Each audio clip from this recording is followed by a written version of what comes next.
바꾸지 않으리. 다른 어떤 은혜 구하지 않으리.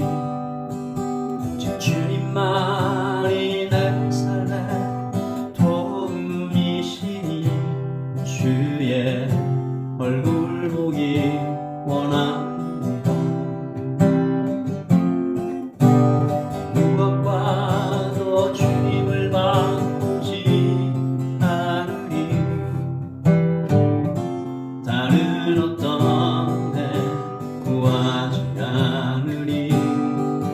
오직 주님만이 내 삶의 도움이시니 주의 얼굴 보기 원합니다. 주님 사랑해요.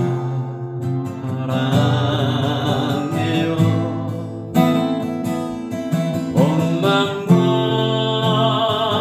정성 다해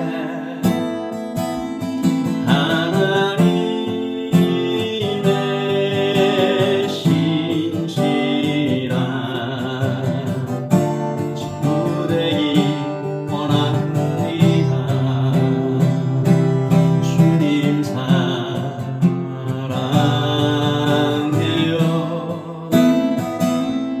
온 맘과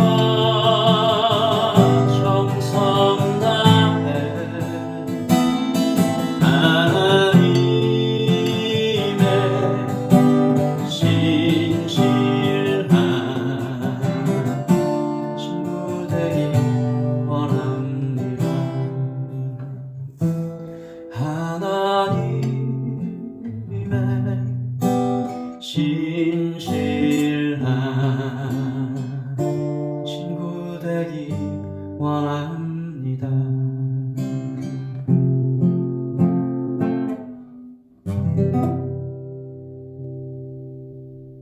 아멘. 오늘 우리에게 주신 하나님의 말씀은 갈라디아서 4장 1절입니다. 갈라디아서 4장 1절부터 10절까지 말씀을 함께 보도록 하겠습니다. 우리 같이 읽겠습니다. 내가 또 말하노니 유업을 이을 자가 모든 것의 주인이나 어렸을 동안에는 종과 다름이 없어서 그 아버지가 정한 때까지 후견인과 청지기 아래에 있나니 이와 같이 우리도 어렸을 때 이 세상의 초등학문 아래에 있어서 종노릇하였더니 때가 차매 하나님이 그 아들을 보내사 여자에게서 나게 하시고 율법 아래에 나게 하신 것은 율법 아래에 있는 자들을 속량하시고 우리로 아들의 명분을 얻게 하려 하심이라. 너희가 아들이므로 하나님이 그 아들의 영을 우리 마음 가운데 보내사 아빠 아버지라 부르게 하셨느니라. 그러므로 내가 이후로는 종이 아니요 아들이니 아들이면 하나님으로 말미암아 유업을 받을 자니라. 그러나 너희가 그때에는 하나님을 알지 못하여 본질상 하나님이 아닌 자들에게 종노릇하였더니 이제는 너희가 하나님을 알 뿐 아니라 더욱이 하나님이 아신 바 되었거늘 어찌하여 다시 약하고 천박한 초등학문으로 돌아가서 다시 그들에게 종노릇하려 하느냐. 너희가 날과 달과 절기와 해를 삼가 지키니 내가 너희를 위하여 수고한 것이 헛될까 두려워하노라. 아멘.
우리는 어제 수요 예배에서 율법에 대해서 율법의 목적과 유통기한 그리고 처음 전해질 때의 배경을 살펴보았습니다. 율법의 목적은 죄를 깨닫게 하는 것이었죠. 그리고 율법은 세상에서 살다가 하나님 나라로 들어간 자들이 이제부터 지켜야 할 하나님 나라의 법입니다. 문제가 뭐였죠? 이것을 온전히 지킬 수 있는 사람이 없는 것이었습니다. 드러나는 행동뿐만 아니라 마음의 생각도 지켜야 되고 많은 율법 중 하나만 어겨도 전체를 어긴 것이 되는데 누가 지킬 수 있을까? 율법의 유통기한은 그러므로 예수님이 오실 때까지였습니다. 예수님께서 십자가를 지심으로 모든 죄가 용서를 받게 되죠. 그러므로 율법의 역할은 우리를 그리스도께로 인도하는 후견인입니다. 청지기입니다. 만약에 어떤 말씀이 우리를 예수님께로 인도하지 못한다면 그 말씀은 방향이 심각하게 잘못된 것이죠. 그리고 말씀이 올바로 선포되었다 하더라도 어떤 사람은 그 말씀을 듣고 예수님께로 인도받지 못합니다. 그렇다면 어떤 사람이 말씀을 통해서 예수님께로 잘 인도함을 받습니까? 내가 죄인임을 깨닫는 사람입니다. 죄의 무게에 짓눌려 본 사람입니다. 다시 말해서 겸손한 사람이죠. 하나님을 사랑하는 사람입니다. 오늘 사도는 이런 사람이 되라라고 말하면서 갈라디아 교회에게 이 편지를 보냈는데 두려운 것은 말씀드렸듯이 이 말씀이 교회에 보낸 편지라는 것이죠. 심지어 초대교회의 그 신앙 좋다라고 여겨지는 사람들이었습니다. 주님을 위해서 이미 많은 것을 버리고 포기하며 주님께로 들어온 사람들이죠. 그러나 오늘 사도가 말하죠. 성령으로 새롭게 되지 못하면, 예수님의 십자가 복음을 바로 알지 못하면 그는 아직도 갓난아기 같은 신앙이다. 다시 말해서 종이다. 사도는 한 예를 통해서 이것을 말합니다. 아들은 아버지의 모든 것을 물려받는데, 그런데 충분히 성숙할 때까지, 그러니까 이 유산을 받아서 잘 관리할 수 있을 때까지 후견인이 그를 교육한다. 청지기가 그를 돌본다. 언제까지요? 성장할 때까지요. 물리적인 나이를 말하는 것이 아니죠. 아버지가 볼 때 충분히 성장했다고 인정할 때까지 아들은 후견인의 청지기의 아래서 교육을 받습니다. 2절과 오늘 말씀 4장 2절과 4절이죠. 그 아버지가 정한 때까지 후견인과 청지기 아래에 있나니 이와 같이 우리도 어렸을 때에 이 세상의 초등학문 아래에 있어서 종노릇하였더니. 여러분, 여기서 초등학문은 세상의 지식과 헛된 종교적인 가르침을 의미합니다. 사도는 십자가 복음의 그 높고 고상한 경지에 비교할 때 그것들은 아무런 유익도 없는 유치한 것들이라고 주장하고 있죠. 그런데 여러분, 정말 그렇습니까? 천문학과 양자물리학, 달라이 라마와 심산의 고승들, 이분들이 연만 학문들이 유치한 수준인가요? 인류가 지금까지 쌓아 올린 문명과 지식들이 참 놀라운 수준이지 않습니까? 그런데요, 사도는 바로 그 학문들의 목적을 다시 한번 생각해 보자는 것입니다. 하나님께서 천문학과 양자물리학, 고상한 예술과 놀라운 과학들, 그 지식들을 사람에게 선물하실 때는 목적이 있었습니다. 뭡니까? 하나님을 만나기 위한 것이죠. 하나님을 높이기 위한 것입니다. 하나님을 이 땅에 드러내기 위해서 하나님께서 사람에게 허락하신 것들이 지식들입니다. 그런데 그 지식으로 사람들은 하나님께 나오지 못하고 있죠. 하나님을 높이지 못합니다. 오히려 하나님을 대적하고 반대하는 데 사용하고 있습니다. 원래의 목적과 전혀 다른 이상한 목적으로 사용하고 있는 것이죠. 제가 여러분한테 이런 얘기 하나를 좀 들려드릴게요. 한 선교사가 부족 선교로 깊은 아마존의 원시림을 갔습니다. 그 아마존의 원시민들에게 전기톱을 선물했어요. 충전기도 드렸어요. 이 배터리도 드렸어요. 근데 원주민이 그 배터리에 전원을 연결하지 않은 채, 스위치를 켜지 않은 채 그 전기톱으로 나무를 썰고 있어요. 어떤 마음이 드세요? 그가 아무리 놀라운 솜씨로 전기톱을 사용해서 나무를 썬다고 해도 지켜보는 우리가 너무 답답함을 느끼지 않겠어요? 빨리 스위치를 켜주고 싶지 않겠습니까? 만약에 그 원주민이 충분히 겸손하고 지혜로워서 선교사의 말을 듣고 스위치를 켜면 그는 아주 많이 놀라며 말할 것이다. 이전 것은 아무것도 아니었구나. 이것은 굉장히 놀라운 것이다. 오늘 사도가 바로 그 얘기를 하는 것입니다. 너희가 바로 생명의 근원에 연결된 자들인데, 오늘 말씀 7절이죠. 그러므로 내가 이후로는 종이 아니요 아들이니 아들이면 하나님으로 말미암아 유업을 받을 자니라. 여러분, 갈라디아 사람들이 마치 이 원주민들처럼 처음에 전기톱 선물했는데 스위치 켜지 않고 살다가 사도 바울이 와서 켜고 사용해라. 그래서 켜고 막 사용하고 있는데 또 누가 온 겁니다. 전 스위치 안 켜고 쓰는 게 좋다고. 그 스위치 켜고 쓰다가 병 걸릴지도 모른다고. 위험하다고. 안 켜고 쓰는 게 더 좋은 거라고. 이 말에 원주민들이 갈라디아 교회가 넘어간 것입니다. 은혜에서 떠나서 율법으로 또 세상의 사상들에게 마음이 다 뺏겨버린 것이죠. 사도가 개탄하죠. 분노합니다. 9절입니다. 이제는 너희가 하나님을 알 뿐 아니라, 너희 하나님 이제 알았잖아. 더욱이 하나님이 아신 바 되었거늘. 하나님도 너희의 이름을 이제 하나의 공동체가 됐잖아. 어찌하여 그런데 다시 약하고 천박한 초등학문으로 돌아가서 다시 그들에게 종노릇을 하려 하느냐. 사도는 종에서 건져서 아들이 되게 해주셨는데 다시 종으로 돌아가는 것과 같은 어리석은 짓이다라고 말합니다. 여러분, 오늘도 이렇게 어리석은 행동을 하는 사람들이 있습니다. 예수님 한 분만으로 만족하지 못하는 것이죠.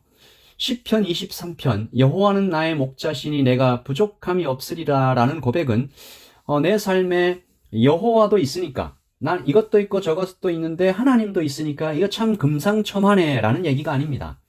하나님 한 분이면 충분하다라는 말씀이고, 더 중요한 것은 잘 들으십시오. 거기에 무엇을 더하려고 할 때 완전함이 깨진다는 뜻입니다. 갈라디아 교인들은 예수님을 버린 것이 아닙니다. 완전히 그 어떤 이방 종교로, 우상 숭배로 넘어간 것이 아니에요. 이 사람들은 예수님도 믿고 또 다른 것, 즉 할례를 거기에 추가한 것입니다. 예수님만으로는 뭔가 부족한 것 같아서 다른 것을 꾸역꾸역 채워 넣은 것이죠. 이것은 마치 가솔린으로 잘 가고 있는 차에 경유도 함께 섞으면 더 좋을 것 같아서 거기에 경유 반, 가솔린 반, 또 집에 가서 식용유 또 조금 더 이렇게 섞어 넣고 있는 사람과 같은 것입니다. 여러분, 어떻게 되겠습니까? 여러분, 오늘 우리는 예수님만으로 만족하고 있는지, 누군가가 예수님으로 가득 채워야 할 내 삶에 자꾸 다른 것을 섞으라고, 혼합하라고 속이는 사람은 없는지, 여러분, 그러면 안 됩니다. 그러면 고장납니다. 오늘 9절 말씀이죠. 다시 한번 읽겠습니다. 이제는 너희가 하나님을 알 뿐 아니라 더욱이 하나님이 아신 바 되었거늘 어찌하여 다시 약하고 천박한 초등학문으로 돌아가서 다시 그들에게 종노릇 하려느냐. 여러분, 예수님 한 분으로 충분합니다. 그 안에 다 있습니다. 먼저 그의 나라와 의를 구하라. 그리하면 모든 것이 그 안에 다 있다. 예수님은 아주 강하게 우리에게 말씀하고 계십니다. 우리 아까 드렸던 찬양처럼 나 무엇과도 주님을 바꾸지 않으리. 다른 어떤 은혜도 구하지 않으리. 나는 오직 주님의 얼굴만을 원합니다. 온 마음과 정성을 다합니다. 우리 갈라디아 교인들처럼 누가 와서 자꾸 섞어라, 혼합해라. 예수님 말고 이것도 있어야지. 예수님만 믿고 있다가 어떡하냐. 그렇게 말하는 사람이 있다면 끊어내고 다시 한번 예수님으로 충만히 채워가는 그런 하루가 되시기를 예수님의 이름으로 축복합니다. 우리 어제 들었던 수요예배 말씀과 오늘 아침에 이 말씀 다시 한번 기억하면서 여러분, 제가 지난주에도 말씀드렸듯이 여러분 이 설교를 한 번만 듣지 마시고 하루 동안 여러 번, 특별히 수요예배와 주일 예배 같은 경우에는 일주일 내내 여러 번 들으시면서 그 말씀이 내 머리에만 머물고 지나가고 흩어지는 것이 아니라 가슴까지 내려오고 손발에 익숙해질 때까지 여러 번 반복해서 들으시면서 하나님의 말씀을 마음에 새기시기를 바랍니다. 이 시간 기도하실 때 드렸던 찬양의 가사 그대로 그리고 들었던 말씀 그대로 주님 한 분만으로 만족합니다. 다른 것 섞어 혼합하면 고장납니다. 주님 순수하게 주님의 얼굴 구하는 오늘 하루 되게 해주세요. 기도하면서 하루를 시작하겠습니다. 기도하겠습니다.